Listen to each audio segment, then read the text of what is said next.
Assalamu alaikum wa rahmatullahi wa barakatuh.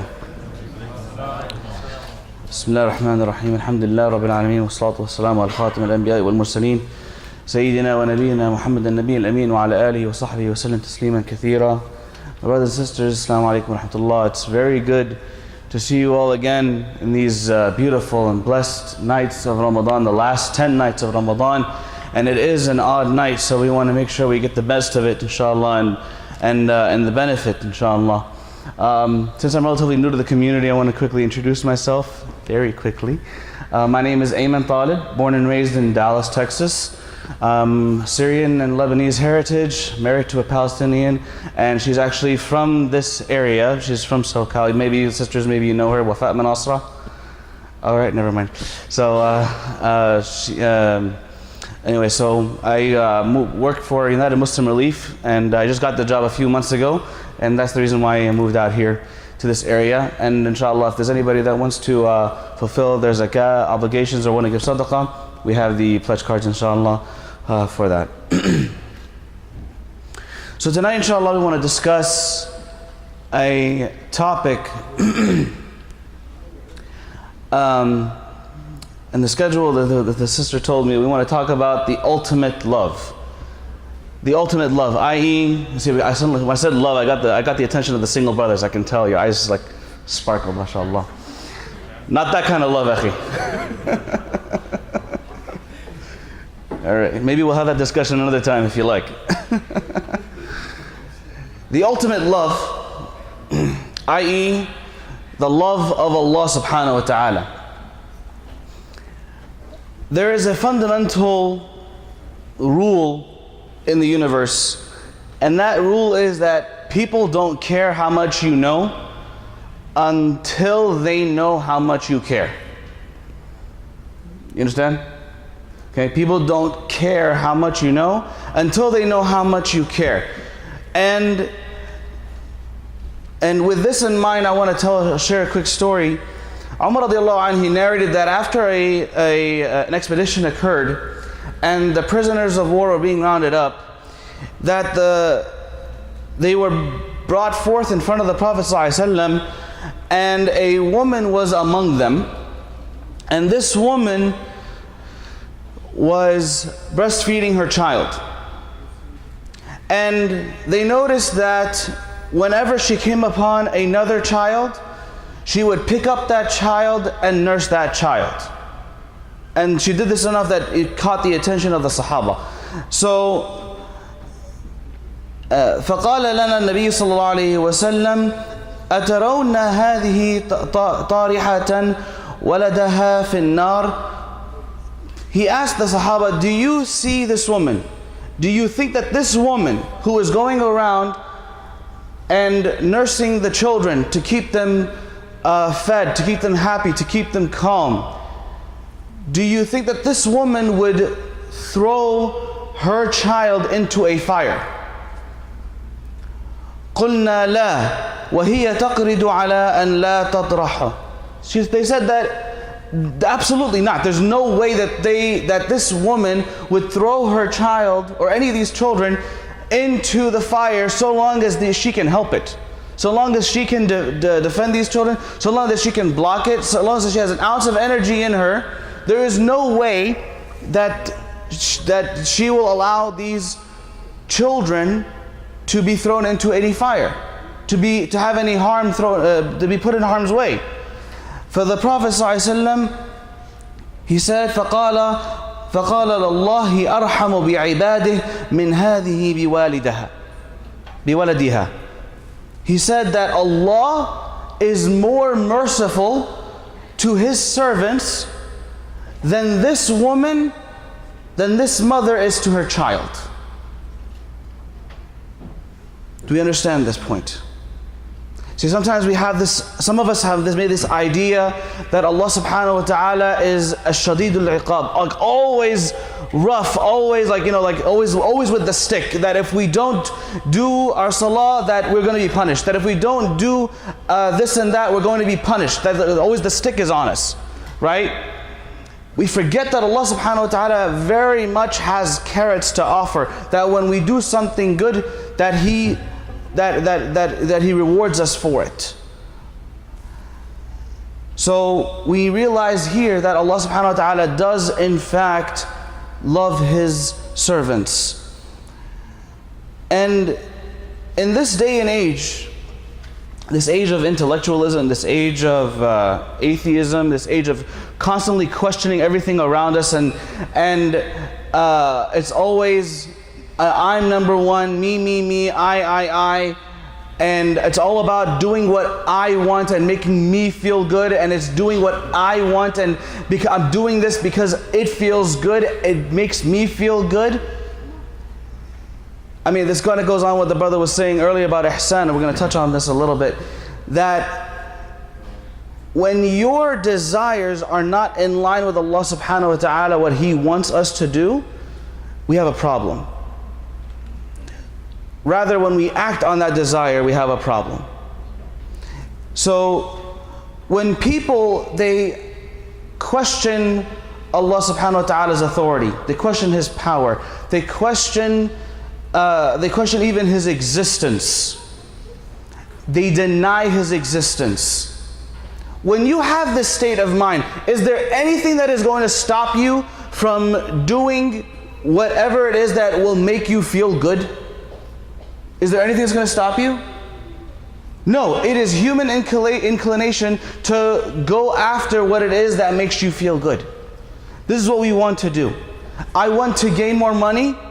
I don't care if I have to cheat my friend. I don't care. Because for me, at the end of the day, it's all about the almighty dollar. If I want to achieve any goal, I don't care what I have to do to make that happen. And isn't the point of deen to deter us from doing these wrong things? And the only thing that will deter us from doing these wrong things is if we prioritize Allah subhanahu wa ta'ala and His commandments and the teachings of Prophet Muhammad sallallahu alaihi wasallam, i.e. the love of Allah, the love of the Rasul comes first. When we put that as a priority, this will stop us from doing something that we should not do. I'm going to talk to the single brothers just a second, because I caught your twinkle in the beginning when I said that this topic is about love. That I'm recently married. When I say recent, I'm 6 years. You know, mashallah, the older people, they look at me like I'm a baby. You know, I've been married for 6 years now. And there were some things, can I get a bottle of water, please, if you don't mind? There are some things that I like to do that my wife looks at me and is like, what are you doing? Right? She's not necessarily forbidding me from doing those things, but she doesn't like for me to do those things. She prefers that I hang out with her instead of hanging out with my friends, for example. This is a preference, not a requirement. Okay? She likes it when we do for example, a couple's gathering where it's like us with our kids and other families that were like, you know, similar age, similar interests, right? She likes that stuff. For me, if you ask me like, what would I want to do all day? I would like to sit and just, you know, either watch TV or read a good book and leave me alone. I'm in my happy place, right? But because my wife likes for me to do X, Y, and Z, okay, I'll make that a priority, as an example. Let me go to another example, using the wife example. Let's say a brother is a smoker. Okay? Wife comes along, or rather, girl comes along. You want to get married. Khalas, it looks like they're compatible. And by every logic and every conversation you've had, she looks like this is your nasib. Okay, great. But she comes at you and says, deal breaker, you got to quit smoking. Right? You got to quit. Are you going to quit? Maybe if you love her enough, you will. Right? You might struggle with it. You might cheat a few times. But at the end of the day, you are going to commit to quit smoking. As an example. Right? I like you already, by the way. Okay. So, if this is the way it is with fellas, with our wives, what about the Lord of our wives?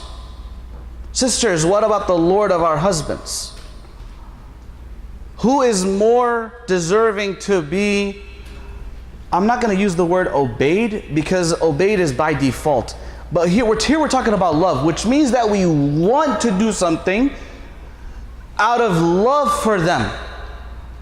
It's not necessarily what I want, it's about what they want. Right? It's about what they want. And Aisha radiallahu anha, she said a beautiful statement regarding this. She said, إنما نزل أول ما نزل منه القرآن سورة من المفصل فيها ذكر الجنة والنار حتى إذا ثاب الناس إلى الإسلام نزل الحلال والحرام. She said that the first part of the Quran that was revealed was pertaining to Jannah and Nar, paradise and hellfire. And if you look at all the the Mecca surahs, the surahs that were revealed in Mecca, how many of them have laws? How many of them have do and don't do? It's minimal. It's minimal. You can categorize the verses revealed in Mecca. It is the oneness of Allah, Jannah, Nar, Yawm al-Qiyamah, and the stories of the prophets and the nations that came before us. Right? That's basically it. But the do's and don'ts, the ins and outs of how to run our lives, how to fast, how to give zakah, salah was in Mecca. It wasn't even established as 5 times a day. It was do qiyam basically as often as you can. It was not regulated the way it was when Muslims went to the Medina phase. So in the beginning it was all about the oneness of Allah, Yawm al-Qiyamah, you're going to be accountable for what you did, Jannah and Nar, and the stories that came before you. What is the objective of all this? She said, حَتَّى إِذَا ثَابَ النَّاسَ إِلَى الْإِسْلَامِ, that when the people turn to Islam, that when their hearts turn to Islam, they turn to their Lord, they prioritized Allah subhanahu wa ta'ala, they loved Allah subhanahu wa ta'ala, they went out of their way, they overcame the obstacles of their own desires to do what pleases Allah subhanahu wa ta'ala. They put that first, and then the halal and the haram came. And she continues, وَلَوْ نَزَّلَ أَوَّلَ شَيْءٍ لَا تَشْرِبُ الْخَمْرِ لَقَالُوا لَا نَدْعُ الْخَمْرَ أَبَدًا وَلَوْ نَزَّلَ لَا تَزْنُوا لَقَالُوا نَدْعُ الزِّنَا أَبَدًا. She said that had the first thing that was revealed was do not drink alcohol, or the word khamr, which any intoxicant, so alcohol, drugs, anything that messes with your mind and your sanity, okay, or your state of mind, that these things are haram. If this law came first, people would have said, we would have never let go of alcohol and drugs. And she said that had the law of do not commit fornication and adultery, do not have relations outside of marriage, if this came first, the people would have said, we would have never given up sleeping around. We never would have done this. Excuse my French, I'm being a little open here. Okay? We never would have given this up. Why? Because these things make us feel good. Drinking makes us feel good. It's a relief from our problems. Drugs makes us feel good. It gives us a high. Right? That's what this stuff does. It is our quote-unquote natural inclination to go after the things that make us feel good. And these things by human nature is something that we want to do. But the love for Allah subhanahu wa ta'ala prevents us from doing that, or puts us in check. And either we are struggling with it, like the smoker who wants to give up smoking for his wife, we're either struggling with it, or we give it up cold turkey. You know why? I love my wife and she doesn't want me to smoke. Okay, fine. You see? And think about it, and I want us to take this quote of Aisha radiallahu anha and reflect on how we learned Islam. Maybe the older generation, my generation, how do we learn Islam? It was all about Haram, haram, haram, haram, haram, haram. We learn the laws first, right? Don't talk to girls. Girls are haram. Boys are haram. Everything about them is haram. You can't date until you get married. Okay? No drinking. No hanging out. Right? You can't go to the bars. You can't, all the things that are considered cool and normal, it's haram for us. I mean, good Lord, how do we live? Right? How? When you put Allah subhanahu wa ta'ala first, the struggle becomes easier. Right? And so my advice for my generation that are having kids now, and the next generation, is to follow the example of the Prophet ﷺ, and when learning Islam, when these kids are small, you don't tell them up front do's and don'ts. You tell them Allah loves you, Allah wants you to be in His Jannah. And you talk to them about what Jannah is like. You give them this beautiful, and the kids have a wonderful imagination. So their imagination is going to get to work.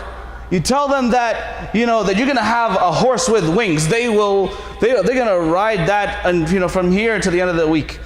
That in itself. You just tell them that Jannah is full of rocket ships and candy, and kids will be like, "What do I have to do to get there?" Right? This is what they want, right? You get to play with your favorite characters on TV. How great! Like, sign me up, right? You tell that to kids, and this is what they're going to be set on for the rest of their life. That's the goal, right? Okay. But how do we approach it? We tell we tell the kids, well, don't curse. Well, why not? Because it's aib, right? Us Arabs, we know this word aib. It's embarrassing, right? Or it makes us look bad. What happened to Allah does not like us to use foul words. Allah does not like us to drink. Allah does not like for us to have relations outside of marriage. Allah does not like for us to do X, Y, and Z. What happened to that being the reason? Think about it. And the thing of it is this: we're human beings. We have a very famous saying on earth. The saying goes, I'm only human. Right? I'm only human. What does that mean? I'm flawed. I can't be perfect. The one who was perfect, he died 1400 years ago and is buried in his masjid. None of us are perfect. None of us are perfect. And the Prophet ﷺ, he mentioned this. He said, "Kullu ibn Adam khata." Every single child of Adam is a sinner. So no matter how much you love Allah subhanahu wa ta'ala, you are going to fall short. You are going to sin. You are going to make mistakes. Myself first. This is going to happen. No matter how hard we try, no matter how much we love Allah subhanahu wa ta'ala, no matter how much we love our wives, we're going to sneak that we're going to cheat, okay? We're going to, gotta have it. That vitamin N, that nicotine gotta have that, okay? I never smoked cigarettes. I did smoke hookah when I was a teenager, right? I gave that up, alhamdulillah, okay? But again, it took 4 pipes in one hit to make that happen. Once I did that, I said, I'm done. Right? Because I realized it was bad for me. Right? When I realized it was bad for me, I left it alone. See, these things that Allah subhanahu wa ta'ala tells us to leave alone, they're bad for us, but we want to do it anyway. Why? Why? Instant gratification. Because that 10 seconds or that minute of feeling good, that's what we work towards. Right? Kullu ibn Adam khata. Every single one of us is a sinner. We want to not sin. At the end of the day, that's what we want to do. We don't want to sin. Maybe some of us want to sin and we are counting on the mercy of Allah subhanahu wa ta'ala. If you want to play that risk, I don't know. But then the hadith continues. وَخَيْرُ الْخَطَّائِينَ التَّوَّابُونَ. The best of the sinners are those who turn back to Allah subhanahu wa ta'ala and repent. This is a tawbah. To go back to Allah subhanahu wa ta'ala and repent. And there's a story, it blew my mind, that a man was traveling in the desert, a barren desert, waterless. Ya Shaykh Abu Abdullah, Assalamu alaikum wa rahmatullah. So good to see you, Shaykh. 5 minutes? Inshallah, I'll wrap it up. This man, he comes, he is in the desert, he's traveling with his camel, and everything that he owns, his water, his food, his provisions, everything he needs to survive in the desert is on this camel. And the hadith goes that, well, while he is traveling, the camel cuts himself loose and wanders off. And so not only is the camel gone, his ride is gone, so is his food, his drink, and his provisions. Basically, this man is going to die. He's done. And the hadith continues, he said that after losing all hope, losing all hope that his camel is going to come back, he goes looking for it, he tracks it down, nothing. And out of sheer exhaustion, he was like, you know what, if I'm going to die, I don't want to die out in the open. Let me just find a tree, I will lie under it, and I will die like that. And out of sheer exhaustion, he passes out under the tree. And when he comes to, he wakes up and he finds the camel with all of his stuff on there. And he is so happy because now he's not going to die. And he is so happy, the Prophet ﷺ, he said, ثُمَّ قَالْ مِنْ شِدَّةِ الْفَرَحِ اللَّهُمَّ أَنْتَ عَبْدِي وَأَنَا رَبُّكَ. He says out of sheer happiness, oh Allah, you are my slave and I am your Lord. He mixes it up. He says it backwards, just out of just how happy he is. And then the Messenger ﷺ, he says that Allah subhanahu wa ta'ala is more delighted when his servant makes tawbah, turns back to Allah subhanahu wa ta'ala, turns back to him, than this man who lost his camel with everything on it. I mean, isn't that amazing? Allah subhanahu wa ta'ala, who does not need us, He doesn't need our salah, He doesn't need our sawm, He doesn't need our zakah, He doesn't need our hajj, He doesn't need any of that. He is completely independent of all of it.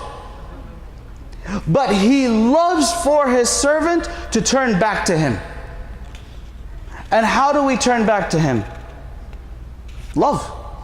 When you love Allah subhanahu wa ta'ala, you put Allah subhanahu wa ta'ala first, and you naturally want to turn back to Allah subhanahu wa ta'ala when you make mistakes. Because again, كُلُّ إِبْنَ آدَمْ خَطَّاء وَخَيْرُ الْخَطَّائِينَ التَّوَّابُونَ. That every single one of us is a sinner. But the best of the sinners, the ones who turn back to Allah subhanahu wa ta'ala. How much do we love Allah subhanahu wa ta'ala? How much do we love Rasulullah sallallahu alayhi wa sallam? Do we look forward to salah, or do we think of it as a burden? Do we postpone it to the point that maybe even we put it off until it's too late, we missed our window? Think about it, think about it. This is the days of Ramadan. This is the time, this is our rehab. This is the time to realize what our mistakes are and to fix them while shaitan is locked up so that we can better ourselves. He's not in the way of us getting better. Do we send praises on the Prophet ﷺ? Do we practice his sunnah? And some of us, we skip the sunnah because it's just sunnah. But while the Sahaba, they did the sunnah because they saw Rasulullah ﷺ do it. You see what I'm talking about? You see that level? And I close with this. Our love for the Rasul ﷺ is directly linked to the love of Allah subhanahu wa ta'ala. The story goes, the Prophet ﷺ was sitting with Abu Bakr in the house of Aisha, and he tells him, Ya Abu Bakr, ليت أني لقيت إخواني ليت أني لقيت إخواني فإني أحبهم. Oh Abu Bakr, I wish that I could meet my brothers. I wish that I could meet my brothers because I truly love them. And Abu Bakr replied, he said, فقال أبو بكر يا رسول الله نحن إخوانك. We are your brothers. And the messenger replied, أنتم أصحابي, you are my companions. إخواني الذين لم يروني وصدقوني وأحبوني. He said, you are my companions. My brothers, they are the ones who never saw me, and they believed me, and they loved me. حتى أني لا أحب إلى أحدهم من ولده ووالده. That their love for me supersedes their love for their child and their love for their parent. How much do we love Allah subhanahu wa ta'ala? How much do we love Rasulullah sallallahu alayhi wa sallam? And these blessed days of Ramadan, these blessed nights, this is the time to connect with Allah subhanahu wa ta'ala. Remember, that's what salah means. Salah doesn't mean prayer. Salah means sila, which means connect. How is your connection with Allah subhanahu wa ta'ala? With our phones, when we lose data service, we freak out. When we don't have Wi-Fi, we lose it. Do we freak out? Do we lose it when our connection with Allah subhanahu wa ta'ala is weak? Think about it. How much do we love Allah subhanahu wa ta'ala? أقول قولي هذا واستغفر الله ولكم فاستغفروه فيتوب المستغفرين.